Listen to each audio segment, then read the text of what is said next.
Wow, this is quite the full house. Thank you all for joining us today. Okay, I'm gonna do a clap. Okay. Okay. Third time the charm. Yeah, this is our first recital, our first attempt. So we're super excited that you're here along with us as we take off. So this is a culmination of 3 months during the summer.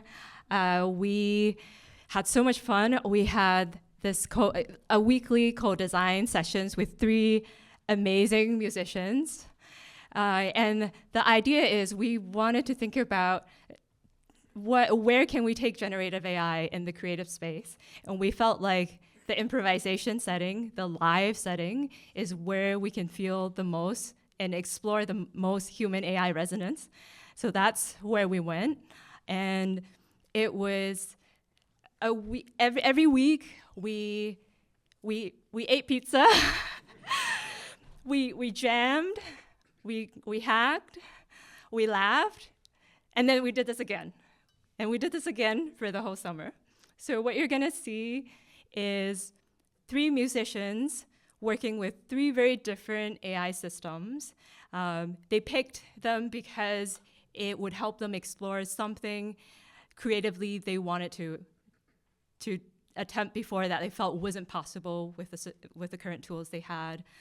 And so they're gonna take us into 3 very different worlds, and I hope it helps us see quite a few different dimensions of how in this very live interactive setting, very improvised setting, how it brings out very interesting narratives and trajectories and intention and resolution in the whole process. So welcome.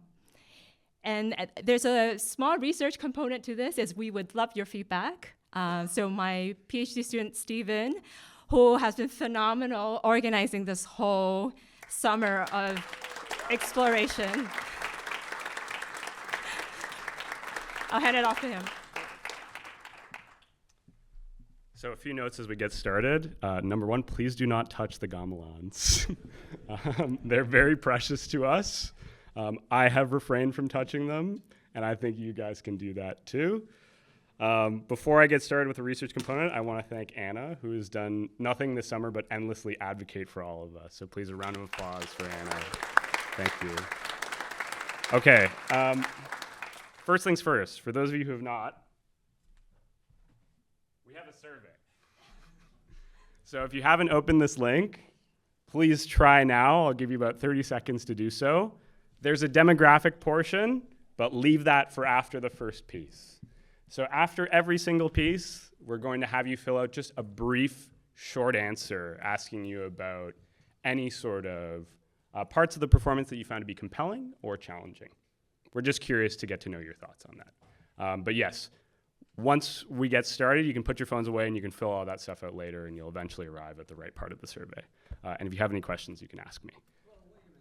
You just said at the end of every piece we're supposed to give you feedback, and now you said wait till the end of the show. No, sorry. I did not intend to say that. At the end of the piece, you can fill some stuff out. Does that sound good? Yeah. Perfect. Thank you. And if you have any questions, as you ask now, we can sort it out. It'll be good. Okay. I'm going to welcome Sebastian to the stage.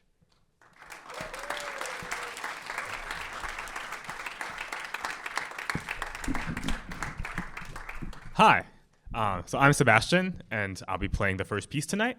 It's called End of Summer, and it's going to feature VampNet / Unloop. So what this is, so VampNet at its core is a model that can encode music into, that's later, a few tokens, so kind of a compressed representation, and then from that compressed representation, decode it again into full music. And if you do that with perfect fidelity, just let it do it as well as it can, it's going to give you almost exactly the same thing. Or you can be mean to it. You can remove some of that information, and then you'll have to make up some stuff to fill in the blanks. And the stuff it makes up is pretty interesting and kind of unique. It's kind of weird in a way that I haven't really heard before. And it lets you do something too, which is unique, is sound design without having to tweak knobs or edit, move audio, reverse audio, the kind of stuff you usually do, but just by playing the guitar and then maybe a few macro level parameters. The macro parameter we have right now is these sliders on top. Let me move it.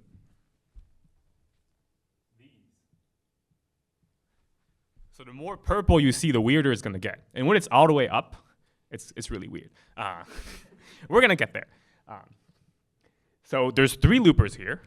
I can record into the first 2, and they'll evolve. And then the third one is just gonna have a drum beat, just the amen break, and that'll evolve kind of on its own. I think that covers pretty much everything you need to know. We're gonna do a little demo. Oh, sorry, yeah? Is it doing something unique every time you open this program up, or is it pre-recorded at this point, and it's going to play us what you have already practiced and settled to display us? Yeah, so only the drum loop is the same, but the other loopers currently are empty, and I'll be recording stuff into it live. In addition, even if you give the same settings to the model for 2 different generations, it'll be different because there's some randomness involved. So let me demonstrate that really.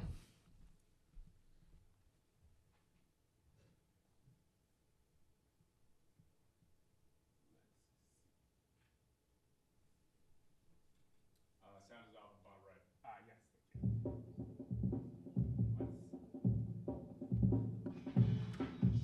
Here's our original drum loop. I'm gonna turn on generation. Does that give you something different? There is one new construction. There's another one. Same settings, different sound. And if we do something more chaotic.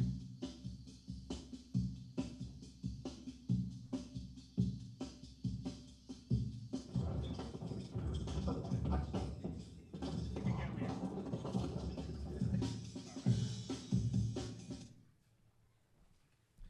That's the preamble. And now you'll hear that on this and on my guitar, and I'll try to interact with it.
have the first part of the survey to do. I'll pull up the QR code again if you haven't opened it already. I see somebody's got a question. Yes. I'm just curious. I see dry and wet. Yeah. I assume dry is what is being played into the loop, and then wet is that the generative portion, and are they playing at the same time together, or? So if you notice what I did at the beginning of the performance, which I'll admit was a bit of a surprise, we had left the dry loop mix at 100%. So we actually weren't getting anything generated in the drum loop at the beginning, which is why I stepped up, because Sebastian doesn't have a control for that. But yes, you've ascertained exactly correctly. I'm going to pull up the QR code one more time, and we're going to do about 2 minutes. And then we'll see.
Do you mind if Sandra and Mario?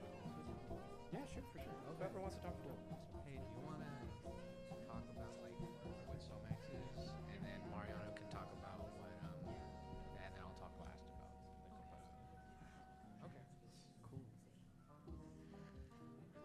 Where'd he go?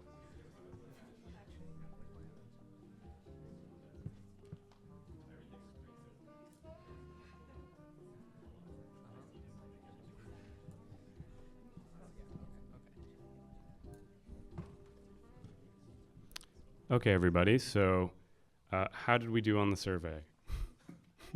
Okay, great, great. Thank you. I'm going to hand it over to Sandra, Matthew, and Mariano, who've been working with this system called Somax.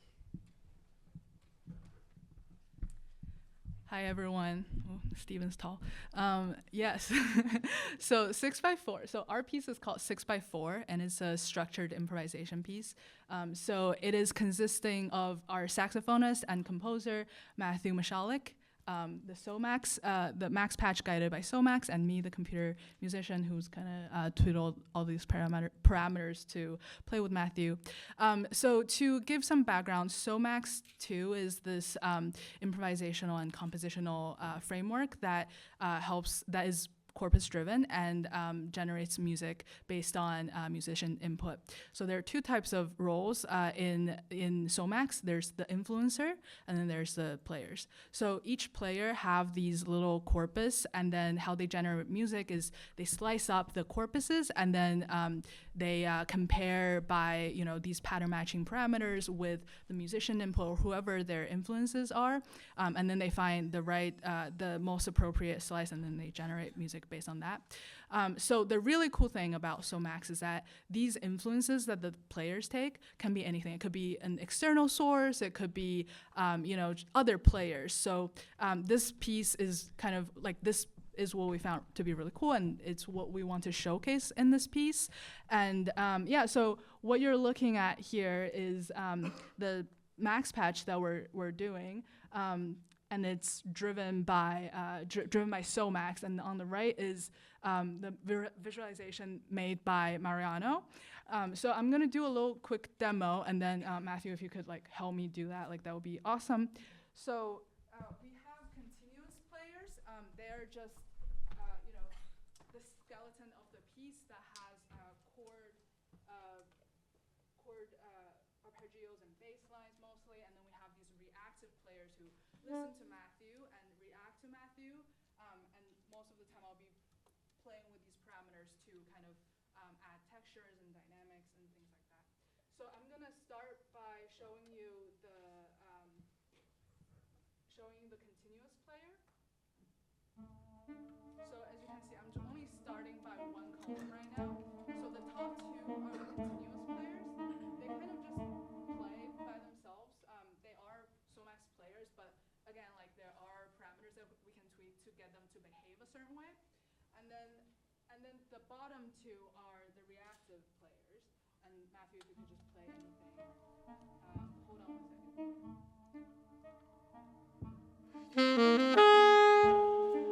Yeah, so you can see the bottom player start to react to Matthew.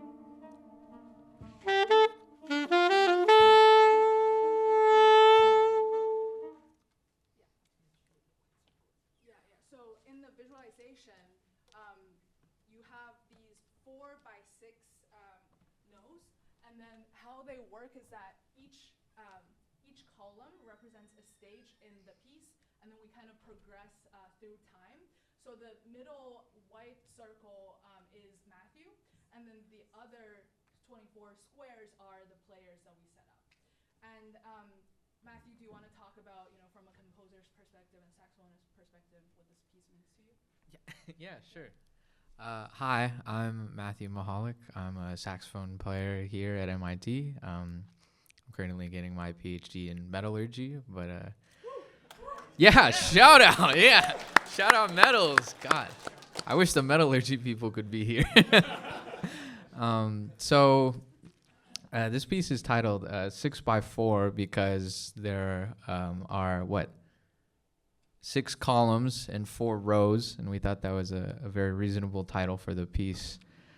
Something, I guess, as a composer that's really interesting about this whole agent influencer setup is that agents are connected to things, and they're not temporally connected. They're very much so part relationship connected. So whenever somebody plays, its first response is oh, I'm connected to this, I'm gonna play. I'm gonna play right now, and so that's really a lot of the hardships we faced really early on is it's agents are very good at copycatting you. If we had a saxophone corpus, every note that I would play, it would just be oh, I know what I can do about this, and then it would just play exactly what I just played.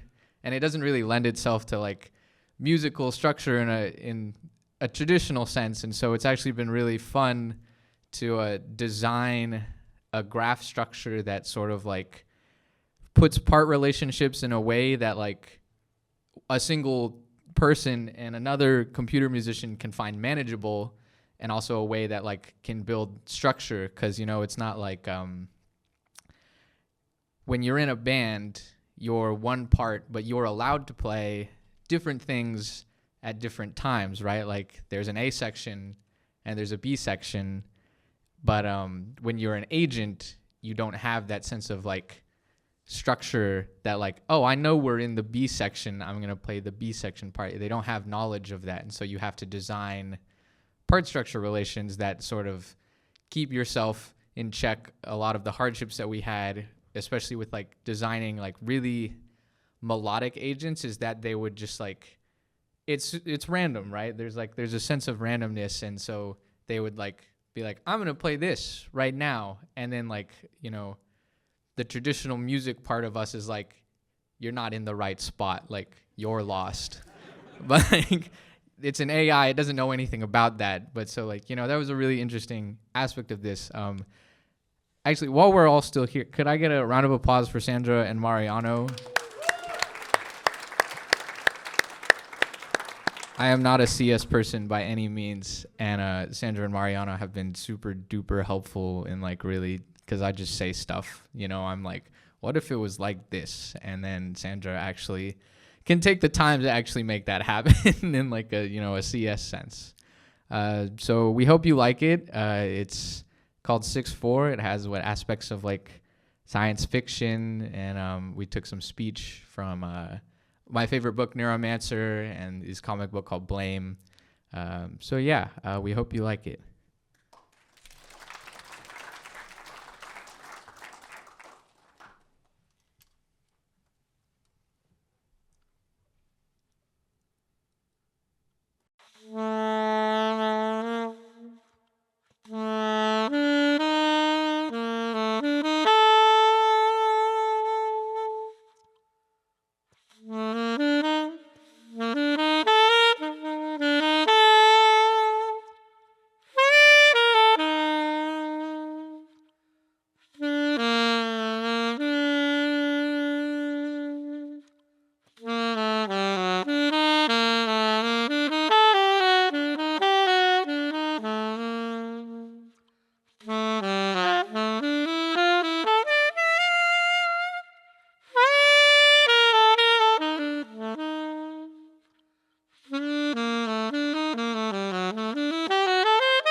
Waste that easy.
Perry, do you have the Jeopardy music? We can get that going right now. It's survey time.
All right.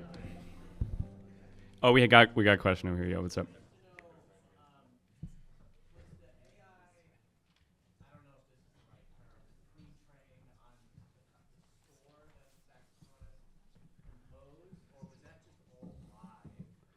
Let's keep that question in mind for the Q&A session at the end. I should have told you that there's a Q&A session, so that's on me. But there will be a Q&A session. In addition to that, we'll have a reception afterwards. There'll be some refreshments. Thank you for putting up with the heat in here. Yeah, so I'm going to hand that off to. Actually, is Lancelot here? There he is. Okay. Let's get going. Let's do it. Let's give a round of applause for Lancelot. Thank you. Thank you, everyone. Well, I don't have much to say. Just the next piece is going to be performed by another musician, which I'm going to introduce in a second. But it's using a system that Perry and I built 2 years ago. We started building 2 years ago and kind of concluded last year. We worked with an artist called Jordan Rudess. He was like a visiting artist at MIT, and he came with the idea of like being able to like improvise with multiple versions of himself. So we made another system that's kind of completely different from the two others that you've seen so far, and it's called the Jambot, and it's basically is like autoregressive transformer-based model that just generates MIDI notes, so like just musical notes. And it's trained on like a bunch of music, and then it's kind of fine-tuned on a specific data set. So we used to work with like Jordan's data set, but now we wanted to work with like other musicians. So we actually found a publicly available data set that consists of a lot of transcriptions of Chick Corea piano solo pieces, and we fine-tuned the models on this. And yeah, we just kind of embedded it into the Disklavier that you can see here, which is a player piano. So you can see the keys move even if there's no one playing it. And so Andrew, who's going to perform and is going to talk a bit about the system in a second, will just play, and the piano will kind of like respond to him in real time. And he has this like launchpad that he can use to control the parameters of the model. But I'll let him explain the whole thing. So yeah, give a round of applause for Andrew Lee. Thanks, Lancelot, for the introduction. My name is Andrew. I'm a recent grad here from MIT. And usually you'll probably see me playing the saxophone, but today I will be playing the piano. And I get the pleasure of playing with Chick Corea. Of course, I have to kind of battle it out with Chick Corea here. That's why I kind of titled this piece Dual Music. It's kind of a play on, there's an album of Chick Corea's trio music, where it's a lot of free improvisation. But in this case, it's just me and the machine, and we're gonna duel it out, dual style. So, cool. So I'll give you a quick intro of the system. So as Lancelot was mentioning, it's a transformer-based model, and I can kind of tweak its parameters with this launchpad here. So if I just step on the pedal, that is kind of its signal to start generating. So I'll give you a look of that. It's eager. So as you can see, it's starting to generate right away. Oh, I'm right in front of the camera, okay. Seems like it's settled on something it's liked. But yeah, so when I have this model here, it will just continuously generate. And then my kind of signal for it to start listening to me and to kind of prompt it is to use this pedal here. And that'll shut it up for a little bit. Unfortunately, the camera is right there, but there's a pedal right here, right next to sustain. So if I do this now, I'm going to prompt it with something.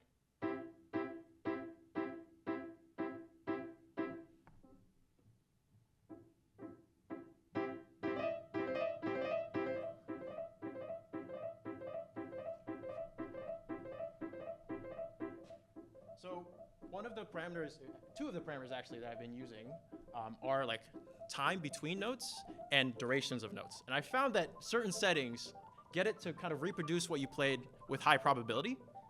And so you see, I just played a C major triad there, and it really took it and ran with it. Now it's doing some amazing runs that I probably can't do.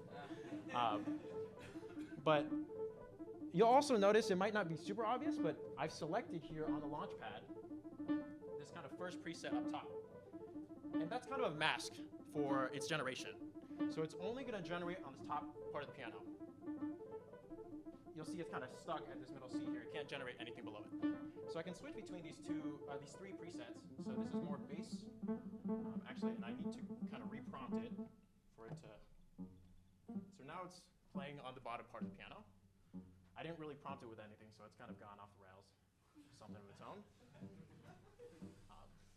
But yeah, so these are kind of presets I can use to compositionally change. You know, I want it to be kind of doing melody. I want it to kind of be generating bass, or I want to give it the full, freedom of the entire piano.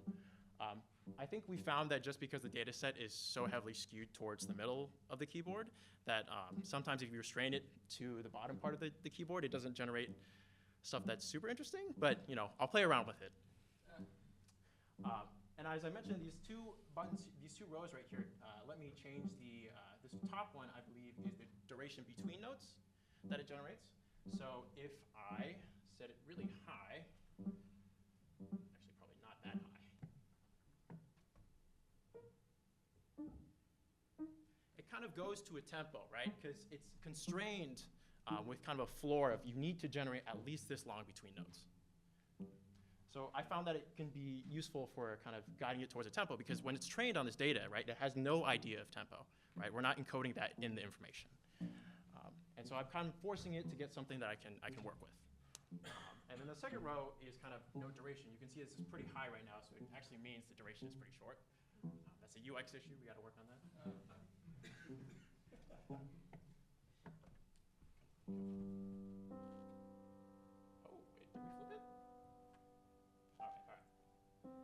So now note durations are longer, it seems, but we got it. And then I've just got this one row down here, just control its kind of volume. And then the nice thing about the system is that I kind of have an indicator a bit into the future of where it's going to generate. So this bottom row right here is just telling me a kind of range of about 5 seconds into the future. It's going to be in this region of the piano. And then kind of also the note density. So if it turns red during the set, it's going to generate something crazy, like a bunch of notes at once. So that kind of gives me a little bit of foresight and kind of letting me plan around, like maybe I want to be on the edges of the piano. If I've given it the entire range, it's gonna be kind of in the middle. Then I can sit out over here and play while it's also playing. I can really interact with it. So that was kind of a pretty in-depth introduction. Does anybody have any immediate questions at this moment? Yeah, sure, go ahead. For the bottom row of indicators, so it starts from blue all the way to red. It goes through blue, then green, then yellow, then red. Cold to hot. Cold to hot. Okay. All right. Awesome. Anyone else? Okay. Without further ado, this is dual music.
Survey.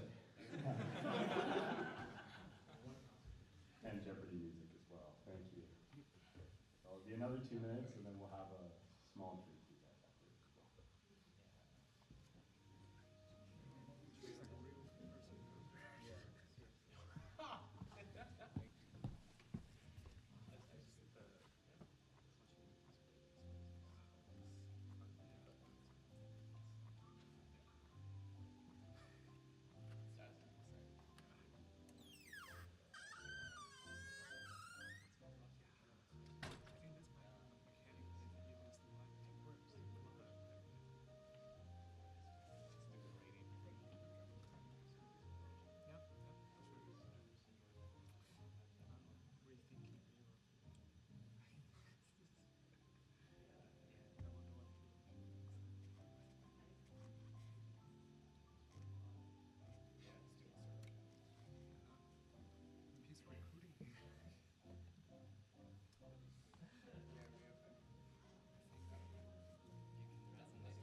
All right.